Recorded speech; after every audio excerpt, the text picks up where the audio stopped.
proceed with caution, but I think something is better than nothing. If you're not doing anything and you're just saying, I just get referral business, then you're setting yourself up for what I would call hills and valleys. How old are you going to be before you start to experience life like you want it? I want to tell you right now, whether you like it or not, there is a better way to do business. Hi everyone, welcome to the Business for Builders podcast. Welcome to you if you're in YouTube land. I don't know where you are, but if you're like us and you've got snow on the ground, you'll be completely depressed unless you're a skier or a snowboarder, and then you love it. But I'm looking forward to summer. Summer's only 3 months away. 3 months? Yeah. Well, look, today, again, as usual, I want to bring some value. I'm going to talk today real quick about leads. Now, if you're a general contractor in the room and you deal directly with clients, this will be completely up your alley. If you're a subcontractor, then this may not be appropriate for you. However, if you are an electrician or a tile setter and you work directly for the general public, then this will actually work for you. Anywhere where you're talking about a business to a client relationship as far as marketing advertising goes, this will be appropriate for you. Look, I think, one of the things, I guess to give you some context, we've got over half a dozen franchise operators in the business. Some have been with me for 3 years. Others have been with me for very little time. And so we've got a different cross-section of experiences. But for the most part, our head office here in the Okanagan in British Columbia is essentially feeding half a dozen or more families off the back of our marketing capability. I guess that's what sets us apart. There's a lot of things that set us apart between, let's say, a coach or consultant. Us as a franchise group, we obviously handle a lot of that stuff on behalf of and for our general contractors. So what we know about GCs is they love to build stuff. They don't really like the marketing side of it. They find that a little bit witchcraft and sorcery. They find that a little bit intimidating, perhaps. So that is definitely part of the value add that we bring to the table. Just to give you an update, I think we're about the 10th or the 11th of the month. We're in January, right? So I alluded to the wonderful white stuff on the ground outside, which I don't appreciate. But we've had the 11th of the month, we've had about 40-odd inquiries with a forecast bill value of about $5 million, and that's just happened in the last 10 days. So we know that that marketing is tied directly to your gross profit. I think your ability to market and tell stories and really create content that really resonates with clients is your secret weapon. There's no question. I think a lot of guys will say, well, Max, I get a lot of referrals. And, I think it's a good thing if you're getting referrals, because I know that, if you do receive a referral, it can be a more valuable lead. There's already trust that's there because it's come by way of a referral. However, referral marketing really is the cherry on top. I don't believe that you should rely on referral marketing because simply it will be too unpredictable. And what we want to do is we want to help the guys in our organization build what we call an evergreen business. We want to ensure that our GPs, our markup percentages are good, our net profit percentages are healthy and are appropriate as they either maintain a business or they scale up a business. And there's some differences or differentials around whether you are maintaining a certain altitude or whether you're scaling up. And so, the quality of the lead is definitely something that we try and focus on, and we do that by way of our storytelling and how we message, what messages we put out in the marketplace. So another piece of insight, I was chatting with one of my guys. He's been with me now for 12 months. He was saying that for the most part, prior to getting in the business with Smith & Sons, he was doing 150,000. He was just doing small renos, bathrooms, and really wasn't growing a business at all. He was working on very low margins, probably margins that would send him broke eventually, would send him back into full-time employment with someone else because business wouldn't have been working out for him. Right now, he marks up all of his materials and labor by about 43%, and I think he said he did close to 700,000 in 2021. So if you do the math on that and you work out what his net profit percentages are, he's running the business from home, so his overhead, his fixed expenses are fairly under control, and so he's really setting himself up for business development. And that's why, I look at some guys and there's sometimes more predictability in a small guy's business because his fixed expenses are a lot lower. He does less work, so he's got less complications, throughout the build process with clients. He's got less clients, obviously. So, sometimes the guys that I worry about are the guys that actually have grown a business in excess of 1 million or 1.5, and they've had to take on, a high level of fixed expenses. So, what concerns me is that what they were charging for a markup percentage, let's say 12, 18 months ago, might not be appropriate, or the way that they calculate their markup. And so, we really want to focus on, we really want to focus on the appropriate percentage of markup that suits, the level of liability that our business carries, or the fixed expenses that we carry. So I think, Matt, some guys say to me, well, Max, I want a better quality of lead. Now, if you've only got to look at smithandsons.ca, go to our website, go across every single, social media platform that there is, look at what we do, and you could pretty much use that as a little bit of a benchmark to sort of understand, okay, what is it that Smith & Sons does? I'm going to do the same within my business. Now, you might struggle to replicate exactly what we do, but we don't do anything ridiculously, tricky. I've definitely got a few staff, so that helps me get through that work. I've got no skills in that department. That's why I hire the best people. But, I think if you look at what goes out there in our messaging and some of the content creation that we do, it does revolve a lot more around storytelling. And I think we're not there yet. I think we've got lots more to do. Our creative department works very hard at looking at what we're doing a lot of A/B testing. We certainly watch a lot of the data and the metrics that are, given to us by the likes of Facebook, and those sorts of platforms.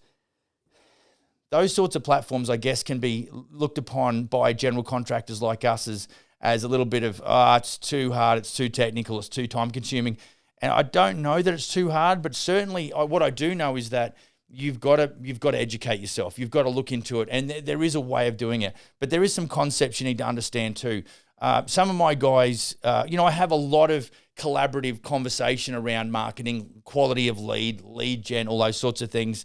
And we've evolved. Smith & Sons started in Australia in about 2007, 2008, and that would have made Facebook fairly new, YouTube fairly new, the internet basically 10 years old.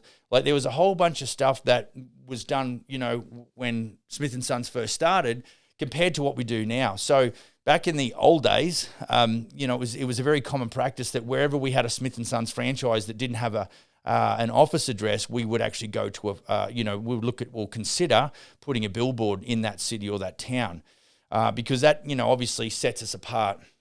What you don't want to do with your marketing and your lead gen is just be another tree in the forest. You want to make sure that you've got something that helps you stand out. And so there's a lot of things like radio, billboards, newspaper ads, and even some digital stuff that doesn't give you the data to track. Because I know if I talk to our esteemed creative director, what gives us the power is the data, is the metrics, is the feedback that we get, is our ability to then take that data and create audiences that are relevant to us, our business, and our construction services. So what it does is we maximize our ROI on the investment amount. I would spend upwards of $1,200. I would spend about $1,200 a month on a billboard. I would spend probably about the same, maybe a little bit more on radio advertising. You might spend anywhere between a couple $100 and $1,000 a month for a newspaper ad. The problem is it's just a really kind of throw it all there and, throw a whole bunch of mud against the wall and see what sticks, as opposed to calculated marketing. Now, there's a certain website or there's a certain platform online which has got a lot to do with housing, and what I know about those guys is they will brag. And look, in some cases, there might be some relevance there. If you're a single operator, that platform might be good for you. But the fact that we can't get data from that, as far as interactions and everything like that, we can't track any data. And so what it does is that was almost $1,000 a month commitment for, I think 3 areas, or was it 2 areas? And only 2 keywords each. It was very restrictive. And it was very controlled, and yet I got no data. And so once I knew that, I was going to see out my 12-month term and knock that on the head and go somewhere where I can get the data.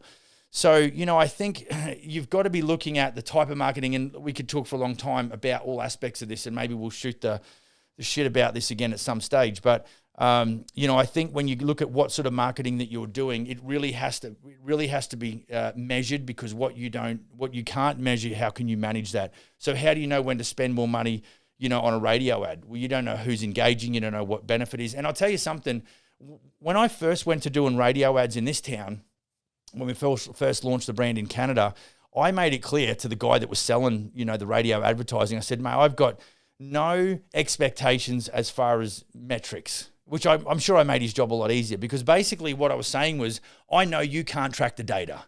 And so I'm not even going to sit here and listen to you justifying how good your thing is. I'm just going to put it out there. So that was one thing. Tracking was impossible. And the other thing was, even though every time that we receive an inquiry, and we've received about 40 inquiries in 10 days, we ask every one of them, hey, how did you find out about us? Or if they come through our website, there's a drop-down box and you can click Google or whatever. But very rarely will people say, I heard your ad on the radio. They'll actually say, well, I found you on Google. Because Smith & Sons is quite an easy name to remember, if you're driving down the road and you hear Smith & Sons ad for renovation services, more often than not, you will remember the name, and then you'll go home and you'll Google that. And so the same with a billboard, the same with any signage. People will actually find you, let's call it through analog means, whether it's radio, newspaper, or billboards, or some signage, even our vehicle signage, but that's a little bit of a different thing. And they will take a photo of that. They'll be sitting behind us in traffic, taking a photo of the tailgate of the truck, hopefully for the right reasons. And then what they'll do is they'll jump on their phone and they'll Google you. They'll use that as, I'll need to capture that information, and they'll go and Google it. And so this is why, when I get some pushback from some of our guys about our methods and our means and our ways that we go and generate like a brand reputation and messaging and things like that, they're pushing to the old way. In other words, well, Max, this is what we did and this is what we found works. But I just won't go there, because $1,200 a month for a billboard where I can't track any data, all they can tell me is how many cars go past that billboard, which essentially is not good enough for me, because I'm going, okay, so 150,000 cars go past that billboard. How much of that is my market? And then can I remarket to those people? So really, it's just a diversion. I guess it's a very expensive way to get top of funnel interest to your digital. So even if you went out and said, Max, I'm going to do a billboard because I reckon that's a cranking idea, what you're going to find is you're going to drop the ball, because between the billboard and your phone ringing, there's a big gap in your digital, because that's where the majority of people live, is in the digital. So there's a whole bunch of reasons. Now, look, if you're out there and you say, well, okay, I'm going to go and look at Smith & Sons stuff and see what messaging they do as it relates to retail, then I'm going to copy that. You're going to struggle, because we've got full-time creative directors and micro-content producers that do wicked work. So you're really going to have to either do what I've done and recruit talented people, or you're going to have to outsource with an agency. And unfortunately, agencies will try and sell you the whole cost per click and all this sort of reports that they'll send you, 1 million reports per month to justify their existence. But the reason that I chose as a national or an international brand to bring that creative in-house was because I knew that the people doing the creative needed to have an intimate understanding of the operation and the mandate of the business. So it's very important that if you are talking or discussing with an agency type, because I think that's where, if you don't do it yourself, or you don't have someone who can do it for you in-house for very little cost, then you are going to have to go a third party. And I just think it's fairly treacherous, because they're very good salespeople. I mean, they're in the storytelling, marketing side of things, and a lot of them are very good salespeople. So I just proceed with caution, but I think something is better than nothing. If you're not doing anything and you're just saying, I just get referral business, then you're setting yourself up for what I would call hills and valleys. The hills and the valleys are imposters. What you want to do is you want to run in that central line. You want to make sure that you've got a level of consistency. A lot of my guys are booking 4 and 6 months ahead. A lot of our clients that come through are just starting to look at, hey, I want to build a carriage house. Hey, I want to build a new home. Hey, I want to do a major addition. And they're very much just kicking tires at this stage, but they've given us budget numbers, and they're what I would call fairly serious inquiries. And what we can do is we can nurture and we can farm those. And it does take a little bit of time to work with clients and listen to clients and hear what is important to them and make it important to us. So you've got to make sure that your marketing message is good. You've got to make sure that your marketing, medium, where you're putting it out there is the right place where you can track the data, where you can understand better the behavior of your audience. And then you've got to make sure too, to back up that your sales process is one that complements your marketing message and your marketing means. And so I think that, I don't have a scarcity mindset. In this town of 40,000 people, I've got 3 franchise general contractors. 20 minutes south, I've got another one. 45 minutes south, I've got another, or 45 minutes to an hour, I've got another 2. So I've literally got 6 general contractors inside of an hour and 15-minute drive. And so because I understand the metrics, and here's a little thing for you, you need to find out from your local association. I talk to Canadian Home Builders Association all the time. A lot of their data is very public domain. And I don't suffer from a scarcity mindset. In this little town, there was $127 million worth of renovation work done the year before. So when I've got 3 of my guys in here that all would just love to do $1 or $2 million a year, there is plenty of opportunity. We don't have to be that good, although we need to be clinical and we need to be, assassin accurate when it comes to marketing, messaging, business development, sales, all that sort of stuff. It needs to be on point. And so, as far as figuring out, what you should do next, make sure that firstly, you have an abundance mindset. Understand now, if you're in the middle of nowhere and there's a population of 500, okay, you might struggle just a little bit. But if you're in a town, in a major corridor like we're in at the moment here, with 6 of my guys, all within an hour and 15 minutes, there's probably close to $600 million worth of reno work, not even talking about new homes. And one of my guys out of that 6 has got a new home builder's license, and we're focusing on getting some leads in that regard as well. So, I don't believe that the challenge is where's my work coming from. Just on referrals too, just be mindful that if you are bragging about getting referrals, like I get, people call me, if you're not happy, just a side note, if you're not happy with the current type of client that you're getting or the current type of work that you're doing, the referrals actually might be doing you a disservice. You may not enjoy that type of client or that type of work, and yet you're bragging about referrals. Now, if you are doing work that you like and you are working for clients that you want and you are getting referrals, which one guy in particular in this region of one of my guys is getting, he gets that with, fairly regularly, that's a good thing. But you might need to just go, actually, Max, that's the reason I am getting referral. I actually need to get away from that. And the only way you can break that negative spin is if you can really pull out of that dive and go into your marketing. And I think, in this day and age, you can get so much stuff on podcasts and YouTube.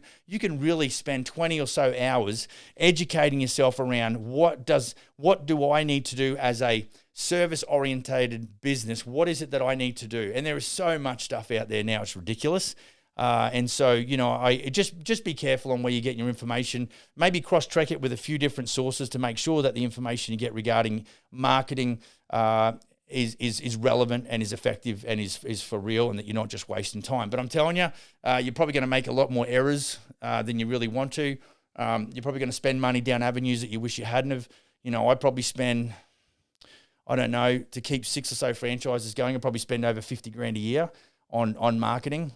So, I think you've got to have a shot. The man that decides to save money by not spending money on marketing, that's a loser mindset. It's just never going to work. You're never going to grow up a business beyond what it currently is that you have on all fronts if you don't actually go and do something different. So on that note, if you've got any questions, hit me up, max@businessforbuilders.ca.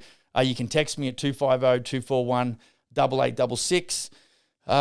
You can leave some comments and we'll get back to you fairly promptly. Like and subscribe, and we will see you on the next episode. Go build a kick-ass business.